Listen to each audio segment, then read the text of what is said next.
All right, in this episode, we sit down and have a behind-the-scenes interview, and I try to answer the what, the why, the when, and the how.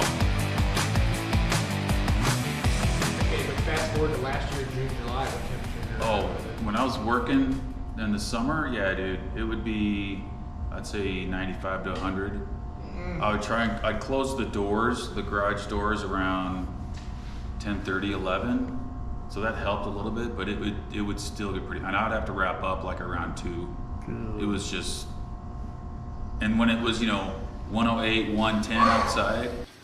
It's like a sauna in here. Dude, it was uncomfortably hot because I had a swamp cooler, a little portable swamp cooler thing. That helped, but not really. So I would have like a wet gaiter around my neck. I'd have a bandana around my head. And it was just as much water as you could drink. Ooh. Beginning to end, how long do you think, if you had to guess, maybe number of months from getting the wrecked car to full finished? We got the donor car. We blew that apart. When I say blew that apart, we dropped the powertrain and maintained. We kind of connected everything on the powertrain. If you're familiar with the C5, C6, C7, that sits on a front and rear cradle. So you got the engine, the torque tube, the transmission differential, and your lower A-arms. All that we just dropped basically out of the donor car. That was done in 2 days. I believe that was you and Jesse. Fantastic job, guys, by the way, A+. So that was probably, I think, including the donor car, was about 1.5 years. That was full time. Of course, that's not 7 days a week. That was most 4 to 5 days a week. I had some break in there, et cetera. My wife's had a surgery during that time. Try to take a break here and there, Christmas, that kind of thing. So it was about 1.5 years. Metal work, just the metal work, so the tubing, some of the paneling, that was a solid 8 months. That includes all the learning curve, of course. Could I make the next one in 8 months? No, because I'd probably do it in 3 to 4. That would be my target. What tubing is it made out of? Okay, that's probably that's the top 5 questions for sure. The outer frame, which is the length of the car, this is 2-inch. It is mild steel with the 095 wall thickness. The bulk of the rest of it is 1.5-inch, also mild steel in 095. All of the contact points for the arms, some of the sleeves, where everything's kind of bolted, most of that is DOM. I do have some chromoly, which is behind the seats, identifying the roll cage. So there's 2 B pillars. So the second B pillar behind the paneling, that's all chromoly, but it's mostly out of mild steel. What extra tools did you end up having to get? When I did my buggies, that ended in 08, so all of that tooling kind of went away. The first thing I knew I needed to get was a table. I didn't want to work on the floor. It's not that level. I don't like working on the floor with my knees and whatnot, so I had to get a table. And if I'm going to do a table, I got to get a big enough table. So I looked at like a 4x8, which I think was going to be too small. I ended up going with a 5x10, which I thought was ginormous. But when I started getting the chassis on there and started building it out, I quickly realized this is kind of a small table. Of course, I already had a welder. The other thing I ended up needing to get, which I was hoping not to do, was a plasma cutter. That's a really cool tool to use. It's a little messy. You got to learn how to figure out how to use it, which I'm still doing.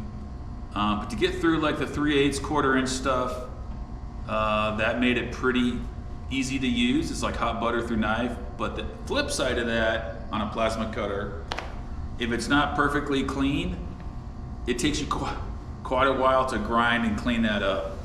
Really the first attempt on the chassis, I wanted to blow a 1-inch hole through a 2-inch tube that was straight and vertical.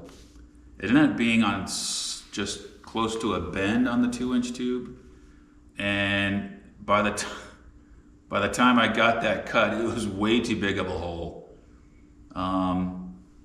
It works great, don't get me wrong, but it takes a lot of finesse to control that amount of energy and power.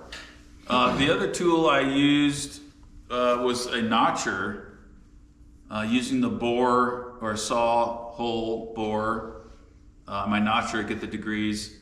I love the tool, it's great. It took a little, what's the word? School of education, school of experience to figure out how to use it. It does have its limitations, just like any other tool. You want to get it real tight or finite on an angle. It can't do it on angles because it requires, some straight material. I got the hydraulic bend. That was my second biggest purchase after the table, was a hydraulic bender. Great purchase. That took about a week to really get comfortable with using it, though I wasn't efficient. I got really efficient, of course, towards the end of the project. You had to mock up space for the engine. Now, obviously, we had the frame to go off of the original Corvette, but to get the actual space and distance right, so the engine wasn't, 10 pounds of sugar in a 5-pound bag. What would you end up having to get? So when it came to the front half of the car, but I didn't have the, configuration of the engine. So I took some rough measurements, just tape measure on the block itself. I compared it to the donor car, came up with some rough numbers. And by the time I set those numbers on the chassis, it seemed a little weird, like it was sitting really tall, really wide. And I needed to design the front half, so the arch, wheel well arch, the hood, and as we all know, everything on the Corvette is super tight tolerance. So let me look at a mock-up engine. So I found one you could actually kind of assemble yourself, weighs about 45, 50 pounds, but it's set for the LS series, which are really close to each other. The LS7 on the heads, you move the head like a 1/4 inch, and that's your jig for the LS7. So I got that, got it to the engine mounts, put it up, got it installed on the cradle, which was much smaller than my measurements with the tape measure and engine block to the donor car. So I'm glad I made that purchase and investment, because that really allowed cleaner lines, make the tolerances better, and it looks like everything fit.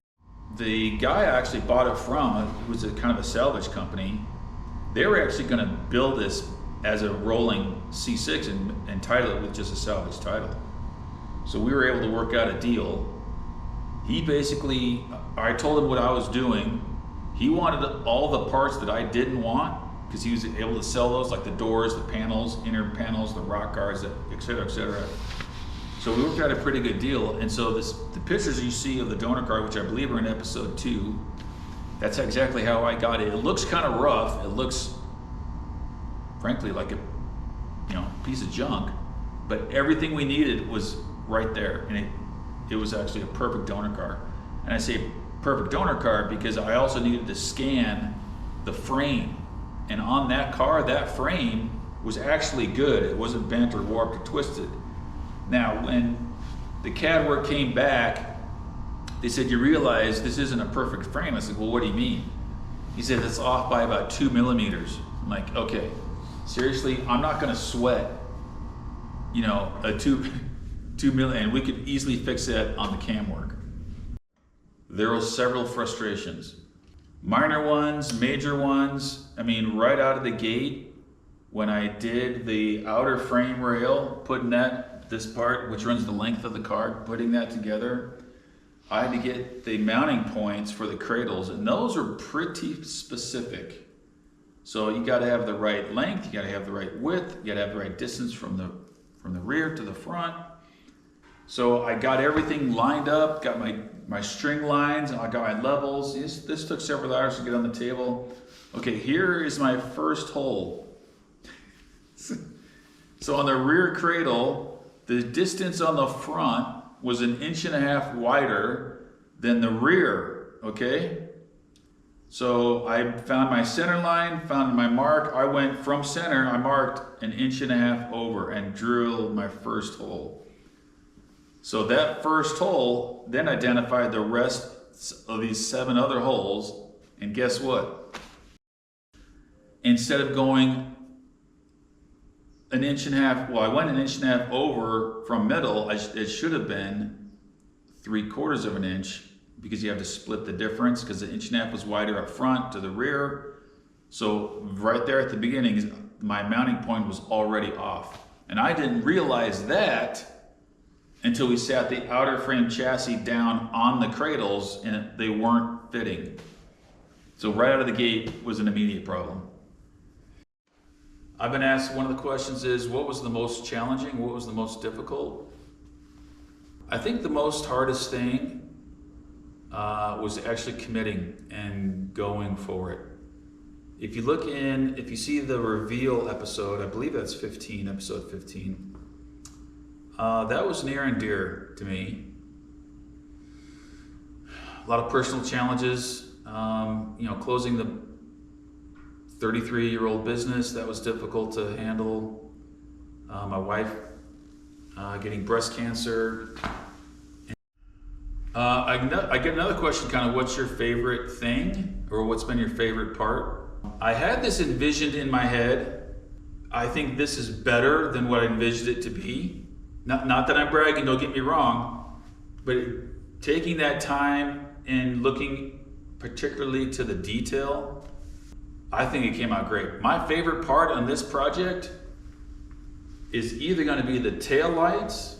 I really liked how those came out. Or it's going to be like the split windows. Those were 2 things that I really wanted to pay close attention to, because those are very iconic. They took a lot of time to do, and I mentioned I forget which episode it was, it might even be 4 or 5, where I knew we needed taillights, but I didn't know how they were going to be done. So how OEM is the Corvette? How close to factory would you say the drivetrain is? So drivetrain, that's 100%. Other than the exhaust, okay, 99%. Other than the exhaust, that is all OEM. So you've got the cooling, radiators always OEM, the cooling fans are OEM. The exhaust is, for the mufflers, that's different. But the transmission, the torque tube, the differential, none of that's been touched. So when you had to reflash or do the ECU, you didn't reflash a new performance tune? It doesn't have a performance tune, there's no... No, we kept that basically stock. I mean, it's a stock engine, LS7, bone stock. We didn't touch, other than putting in a new full clutch. We changed the plugs, I changed the oil pan gasket, there was a small leak, that kind of stuff. But the engine itself is stock. The suspension is stock. We use the original shocks, that's all OEM. The brakes are all OEM. The booster, the caliper, even the lines, those are OEM. The fuel system, that's all OEM. Now, of course, if you look at one of the kind of technical episodes I did about our fuel or lack of fuel pressure problem, a pretty big explanation there. But that is all OEM. You should, unless it's been discontinued, you should be able to go contact GM and get the original part. And headlights? Wanted to do, of course, according to the C2, and they have 4 headlights. I actually considered doing the flip, the C2 where it flips in and turns out and comes on. That challenge became all the mechanics and just the bulkiness to it. So keeping something simple and clean. In all reality, this is a motorcycle lamp, or I'm sorry, the casing, the housing. The lamp itself is for a car. The hood of the car, does it do anything? How was it? So the hood design, that top kind of emblem, that is actually from a digital scan of the C2 that we did the scan on. That's actually the hood intake. Of course, we need to have access to the engine bay area. So I made the hood not necessarily to hinge and lift up. I made it so the interior hood can completely lift out and remove. Are you MIG or are you TIG? What kind of This is all welding MIG. setup? I'll make a confession here. I actually don't know how to TIG. So I would love to do TIGging or TIG welding, mostly for aluminum. That's in my down the road plan if I have some time and the money to invest in the tooling for it. But right now it's just MIG only. Well, no. If you had to count the amount of times using this welder on this project, you've been burned. Could you count it on your hands? No. Both, or do you need like a paper sheet? Well, in episode, I think it's 2, I showed I got a big old, and that was my worst burn, so, and yet, it's kind of shape of an L.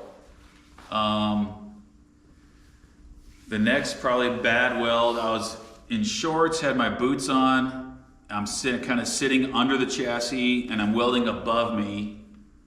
A couple of splatters, there was one particular one that splattered, and of course one of the burrs hits my leg, goes down my leg, which then goes under my boot, above my sock, and goes down to my foot, on the top of my foot. And since I'm sitting underneath the chassis, I really couldn't do anything but just kind of wiggle my foot, but the more you wiggled your foot, the more it was burning. So I just had to like sit there and take it. I had a pretty good scar on that one. I got burned, big old blister from knuckle to knuckle. That was just from using this finger to steady the weld. Of course, your arms, your face. What you try and prevent is getting burned badly. You're gonna get burned, but you wanna prevent getting burned badly. The videos, I had 1, 2, 3, and then a portable 4, and sometimes 5. We had 4 cameras going, not all at the same time. Most of them sometimes were. So we had, once we sat down and started putting videos together,